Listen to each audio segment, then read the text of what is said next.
Arya Kamandanu sudah diterima bekerja di Majapahit. Dia Sang Gramawijaya memberinya pangkat Rekrian Rangga. Dia ditugaskan melatih 200 orang calon prajurit Majapahit.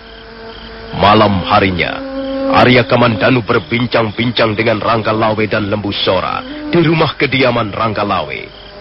Arya Kamandanu mengeluh karena merasa belum mempunyai dasar-dasar berpijak yang kokoh untuk berjuang bersama warga pedukuhan Majapahit yang lain. Lembu Sora kemudian menjelaskan panjang lebar mengenai azas atau dasar-dasar perjuangan itu. Memang, perjuangan membutuhkan dasar berpijak yang kokoh. Dasar atau azas itu disebut azas perjuangan. Jika kita hendak membangun sebuah rumah, kita juga memerlukan dasar yang kokoh. Tanah harus lebih dulu dikeraskan, dan kita harus menyiapkan umpak untuk menyangga tiang. Membangun sebuah rumah tanpa memperhatikan dasar-dasarnya akan sangat membahayakan penghuninya. Rumah seperti itu tidak akan tahan goncangan. Sekali terkena angin ribut atau gempa bumi, rumah itu pasti akan hancur berantakan. Nah, Kamandanu, sekarang ini yang penting bagimu harus mempunyai dasar-dasar itu. Dasar-dasar di mana kau akan meletakkan sikap dan perjuanganmu. Kau paham apa yang kumaksudkan? Ya, Gusti. Sepertinya hamba cukup memahami apa yang Gusti Lembu Sora maksudkan. Tapi hamba pernah mendengar bahwa Gusti Sang Gramawijaya mempunyai rencana yang besar. Apakah Gusti Lembu Sora tidak keberatan menjelaskan hal itu pada hamba? Rencana beliau itu sebenarnya merupakan rencana rahasia. Rencana ini tidak boleh bocor kemana-mana. Tapi karena kau akan menjadi salah seorang pemimpin di Majapahit, tidak ada buruknya jika kau mengetahui rencana itu. Begini Kamandanu. Kau pasti tahu siapa Gusti Sang Gramawijaya itu. Beliau adalah putra mantu almarhum Sang Prabu Kertanegara. Hanya itulah yang hamba ketahui. Beliau adalah salah seorang pangeran Singasari. Iya, kukira itu sudah cukup. Beliau adalah salah seorang pangeran Singasari. Kau pun pasti pernah mendengar bahwa beliau pernah menjadi pelarian ketika Jayakatwang memberontak bersama tentara Gelang-Gelang. Ya, Gusti. Hamba pernah mendengar berita itu. Pemberontakan Jayakatwang itu ternyata berhasil dengan gemilang. Singasari runtuh dan Jayakatwang berhasil merebut kekuasaan. Dan sampai sekarang ini, kekuasaan itu masih digenggam erat oleh Jayakatwang yang duduk di atas singgasana kerajaan Kediri atau Pancalo. Ketahuilah Kamandanu, raja, kekuasaan, wilayah kekuasaan, pemerintahan dan rakyat dalam ilmu ketatanegaraan disebut Panca Tunggal Kerama. Panca artinya 5, Tunggal artinya 1, dan Kerama artinya perkawinan atau persekutuan. Nah, jika kelima unsur itu tadi dilebur menjadi satu, maka akan terwujudlah bangunan sebuah negeri. Jadi sebuah negeri harus mempunyai seorang raja. Dan raja itulah yang menggenggam mutlak kekuasaan di kedua belah tangannya. Tapi kekuasaan itu ada batasnya. Dan batas-batas kekuasaan itu disebut wilayah kekuasaan. Kerajaan Kediri sekarang ini misalnya mempunyai wilayah kekuasaan yang sangat luas. Hampir seluruh bagian timur Pulau Jawa ini menjadi wilayah kekuasaannya. Mulai dari Pantai Tuban, terus ke timur sampai ke Surabaya, terus menyisir pantai utara Pulau Jawa, terus memutari pantai bagian timur sampai ke Kadipaten Belambangan. Dan hampir seluruh bagian dari pantai-pantai selatan merupakan daerah kekuasaan Prabu Jayakatwang. Tapi seorang raja tidak bisa bekerja sendirian saja. Dia harus memilih orang-orang yang tepat untuk membantu melaksanakan tugas-tugasnya sebagai raja. Karena itu, dia perlu membentuk sebuah pemerintahan. Nah, di dalam roda pemerintahan yang senantiasa berputar itulah, sang raja dengan dibantu orang-orang kepercayaannya bekerja untuk menunaikan tugas-tugas mulia. Tugas apakah gerangan? Apakah sasaran akhir dari tugas-tugas seorang raja? Tidak lain dan tidak bukan adalah rakyatnya sendiri. Dia harus bekerja untuk kemakmuran rakyatnya, untuk kesejahteraan rakyatnya, untuk meningkatkan taraf hidup rakyatnya. Kalau ada seorang raja yang bekerja bukan untuk membuat rakyatnya sejahtera, melainkan untuk kepentingan kelompoknya saja, itu namanya dia telah menyalahgunakan kekuasaannya. Dan raja seperti itu biasanya tidak akan tahan lama. Raja seperti itu harus segera diturunkan dari atas tahtanya. Bukankah begitu, Paman Lembusora? Kau benar, Ranggalawe. Kita harus berjuang keras untuk mengakhiri kekuasaan Jayakatwang yang disalahgunakan bersama kaki tangannya. Tapi kita tidak boleh berjuang sendiri-sendiri. Kita harus bergabung, harus bersatu. Kita harus bergerak bersama-sama sesuai dengan bendera yang dikibarkan Gusti Sangramawijaya. Nah, bagaimana Kamandanu? Coba, aku ingin mendengar pendapatmu. Ampun Gusti Lembusora. Hamba masih belum bisa menemukan alasan-alasan yang kuat. Mengapa harus menumbangkan kekuasaan Prabu Jayakatwang? Kau ini bagaimana, Kamandanu? Jelas Jayakatwang itu raja sewenang-wenang. Dia dan kaki tangannya menindas kehidupan rakyat jelata. Di sepanjang perjalananmu dari lereng Arjuno menuju desa Majapahit ini, apa saja yang kau lihat? Ampun Gusti Ranggalawe. Barangkali hamba hanya melihat diri hamba sendiri. Karena itu hamba tidak bisa melihat yang lain lagi. Kalau kau belum melihatnya, kau harus melihatnya. Itu penting. Perjuanganmu akan sia-sia. Paling tidak untuk dirimu sendiri. Kalau kau tidak tahu apa dan siapa yang kau perjuangkan. Paman Lembusora baru saja menjelaskan bahwa raja dan rakyat itu adalah dua unsur yang harus melebur menjadi satu, Kamandanu. Gusti dan Kawulo. Kawulo dan Gusti. Dua unsur ini tidak bisa dipisah-pisahkan seenaknya. Gusti tidak ada artinya tanpa Kawulo. Demikian pula Kawulo. Apalah artinya tanpa junjungan atau Gusti? Tapi Gusti yang berbuat seenak perutnya sendiri, yang membuat susah hidup para Kawulo, tidak diperbolehkan berkuasa terlalu lama. Mahkotanya harus segera dicopot. Baju kebesarannya harus segera ditanggalkan. Dan singgasana tempat dia bersemayam harus segera ditinggalkan. Raja seperti itu jelas tidak akan mampu membuat negerinya menjadi makmur, menjadi aman, menjadi tentram dan sentosa. Ya Gusti. Mungkin dalam hal ini hambalah yang bersalah. Hamba sangat kurang pengalaman. Seharusnya hamba sudah mulai memikirkan hal-hal seperti itu sejak dulu. Kamandanu, terlambat tahu jauh lebih bagus daripada tidak tahu selama-lamanya. Nah, sekarang begini saja, Kamandanu. Ayo, kau ikut aku. Aku tidak senang membujuk-bujuk orang, Kamandanu. Aku tidak senang menghasut. Mari kita lihat sendiri, dengan mata kepala kita sendiri, seperti apa kehidupan rakyat Kediri sekarang ini.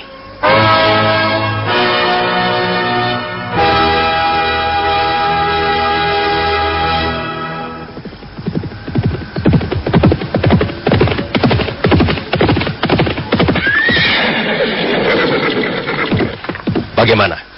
Bagaimana dengan pakaian yang kukenakan sekarang ini, Kamandanu? Apakah aku masih tetap kelihatan seperti Ranggalawe? Tidak Gusti. Sekarang ini Gusti lebih mirip dengan seorang petani yang biasa bergaul dengan lumpur di sawah. Bagus, bagus Kamandanu. Kalau begitu penyamaran kita barangkali akan berhasil. Kau pun kelihatan seperti seorang pencari kayu bakar di hutan, Kamandanu. Dan bukan seorang pendekar kau. Tapi, mengapa kita harus mengenakan pakaian penyamaran ini? Kita akan menyusup ke tengah-tengah rakyat jelata, Kamandanu. Kita akan melihat sendiri bagaimana kehidupan mereka di sana. Tapi Gusti, hamba pun sebenarnya juga seorang rakyat jelata. Ya, aku tahu kau seorang rakyat jelata, Kamandanu. Kau juga biasa hidup di desa. Tapi anehnya kau tidak pernah melihat bagaimana cara teman-temanmu hidup. Apa saja yang kau lihat selama ini, Kamandanu? Kau ini keterlaluan sekali. Tapi sudahlah, nanti kau akan melihatnya sendiri. Kalau tidak salah di bawah bukit ini ada sebuah desa, Kamandanu. Kita akan pergi mengunjungi desa itu. Mudah-mudahan ada yang bisa kita lihat di sana. Ayo, Kamandanu.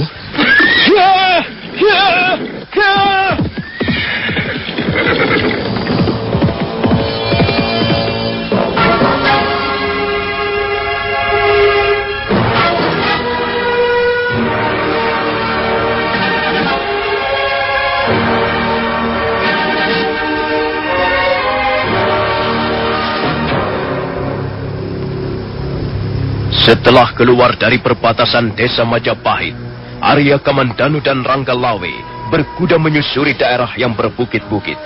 Mereka naik ke atas pinggang gunung Penanggungan, dan sebentar kemudian mereka sudah turun kembali. Menjelang tengah hari, mereka tiba di sebuah bukit, dan mereka melihat ada desa di bawahnya. Desa itu bernama Desa Sukayatra. Kemudian mereka memacu kudanya menuju ke Sukayatra.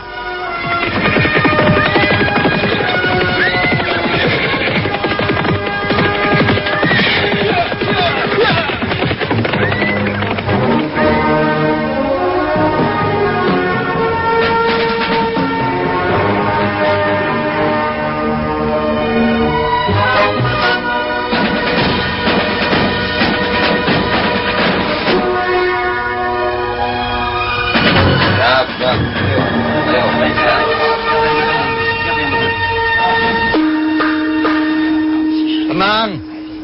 Dengarkan, hai warga desa Sukayatra. Dengarkan semuanya. Aku adalah kepala desa Sukayatra. Aku sengaja mengundang kalian semuanya berkumpul di halaman rumahku ini untuk ikut menyaksikan jalannya sidang pengadilan tingkat desa. Sidang ini nanti akan dipimpin oleh Bapak Penghulu Pengadilan yang sudah cukup berpengalaman. Beliau sengaja kita undang jauh-jauh dari kota Kediri untuk membantu kita menyelesaikan perkara-perkara keadilan yang terjadi di desa Sukayatra ini.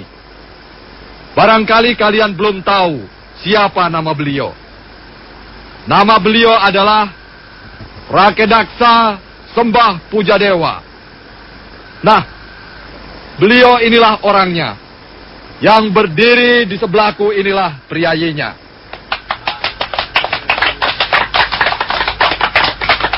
Beliau datang ke desa Sukayatra ini dengan dikawal 20 orang prajurit Kediri.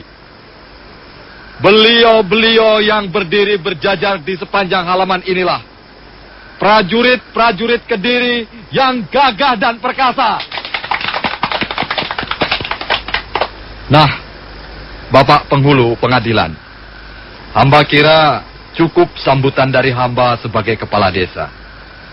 Selanjutnya, hamba serahkan pada kebijaksanaan dan wewenang Bapak Penghulu Keadilan. Silakan. Terima kasih Kepala Desa Sukayatra. Sekarang kita langsung saja pada persoalannya. Pada kesempatan kali ini, kita akan menangani masalah pencurian. Salah seorang warga desa Sukayatra yang bernama Bapak Wanaringgit melaporkan secara tertulis bahwa burung kesayangannya telah hilang dicuri orang. Coba, mana yang bernama Wanaringgit? Hambalah Wanaringgit, Bapak Penghulu Keadilan. Nah, coba ulangi secara lisan laporanmu di depan warga desa yang lain. Baik, Bapak Penghulu Keadilan. Hamba memang telah kehilangan seekor burung kesayangan hamba. Burung itu mahal sekali harganya.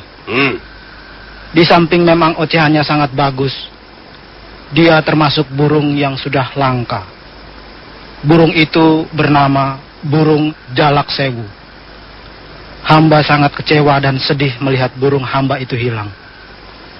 Tapi kemudian hamba melihat bahwa burung itu berada di dalam sangkar Marasiluk. Tunggu dulu, Wanaringgit.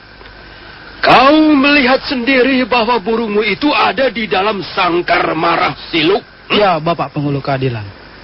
Hamba melihatnya sendiri. Mengapa kau tidak langsung memintanya kembali? Hamba memang tidak langsung memintanya kembali. Hamba bermaksud mencari seorang saksi lebih dulu. Tapi ketika hamba datang bersama saksi hamba, ternyata burung itu sudah tidak ada lagi. Dan Marasilu tidak mau mengakui telah mencuri burung hamba. Nah, Bapak Penghulu Keadilan, demikianlah laporan yang dapat hamba berikan. Iya. Siapa yang bernama Marasilu? Coba maju ke depan. Hamba Bapak Penghulu Keadilan. Hambalah yang bernama Marasilu. Jangan gugup. Bagaimana tanggapanmu sekarang? benarkah kau telah mencuri burung kesayangan Wana Ringgit? Tidak, Bapak Penghulu Keadilan. Hamba tidak mencuri. Hamba menangkap burung jalak sewu itu di kebun belakang rumah hamba sendiri. Ya. Tapi burung itu milikku, Marasilu. Semua orang tahu bahwa burung jalak sewu burung yang mahal harganya. Bagaimana kau bisa memiliki burung seperti itu? Kau hanya seorang petani gurem. Sedangkan seekor kambing pun kau tidak punya. Apalagi burung jalak sewu. Wana Ringgit, memang aku orang yang miskin. Tapi aku tidak pernah mencuri burungmu. Jadi kau menyangkal tuduhanku. Tuduhanmu itu tidak beralasan. Kalau kau merasa memiliki burung yang mahal harganya, mengapa kau biarkan dia terlepas? Aku tidak membiarkannya terlepas, goblok. Burung itu lepas sendiri. Sudah. Cukup. Kalian tidak perlu bertengkar. Aku sudah tahu duduk perkara yang sebenarnya. Marasilu memang bisa dianggap bersalah. Tapi hamba benar-benar tidak mencuri, Bapak Penghulu Pengadilan. Marasilu, kau harus bersikap sopan di depan Bapak Penghulu Keadilan. Kau jangan membuat malu warga desa Sukayatra ini. Tapi saya harus membela hak-hak asasi saya, Pak Lurah. Tutup mulutmu, Marasilu. Kalau kau masih juga ngoceh ngalor ngidul, kau bisa dihukum berat nanti. Kau harus membantu kelancaran jalannya sidang ini, Marasilu. Baik, Bapak Penghulu Keadilan. Baik. Nah, sekarang dengarlah penjelasanku. Ya. Marasilu memang dianggap bersalah. Dia telah mengambil milik orang lain. Dan hal itu bisa digolongkan pencurian.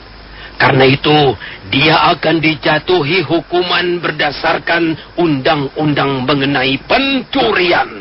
Ampun, Bapak Penghulu Keadilan. Ampunkan hamba. Hamba benar-benar merasa tidak mencuri. Hamba jangan dianggap sebagai pencuri, Bapak Penghulu Pengadilan. Hamba menemukan burung itu di kebun belakang rumah hamba sendiri. Hamba bermaksud menjual burung itu. Hamba memang orang melarat. Tapi hamba tidak pernah bermimpi menjadi seorang pencuri. Dia itulah pencurinya. Wana Ringgit itulah pencuri. Dia telah mencuri harta benda kami, rakyat kecil. Dia telah mencuri ternak kami. Dia telah mencuri tanaman yang kami rawat susah payah setiap hari. Tutup mulutmu, Marasilu. Kurang ajar. Lancang sekali bicaramu. Kau jangan merasa dirimu baik, Wana Ringgit.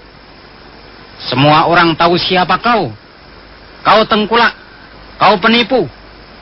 Kau menjerat warga desa Sukayatra dengan hutang-hutang yang berbunga besar. Kau itulah sebenarnya pencuri tengik. Setan alas kau, Marasilu. Kuhajar kau. Jangan main kertak sambal, Wana Ringgit. Sebelum kau memukul, akulah yang akan memukulmu lebih dulu.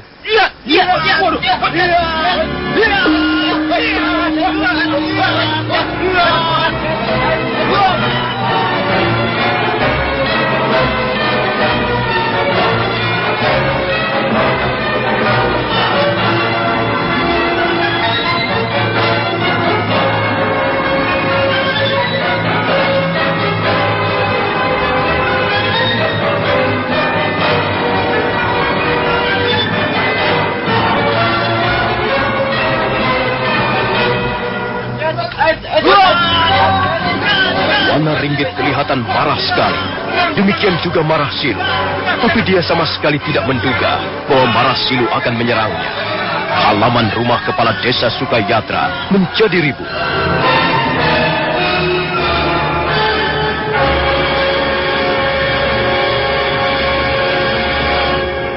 Nah, bagaimanakah kisah selanjutnya? Apakah yang akan dialami Marasilu, salah seorang warga desa Sukayatra yang miskin dan melarat itu? Keputusan apakah yang akan dijatuhkan Bapak Penghulu Keadilan? Dan bagaimana sikap Arya Kamandanu yang melihat peristiwa itu bersama Rangga Lawe? Saudara pendengar, silakan menunggu seri berikutnya. Sampai jumpa.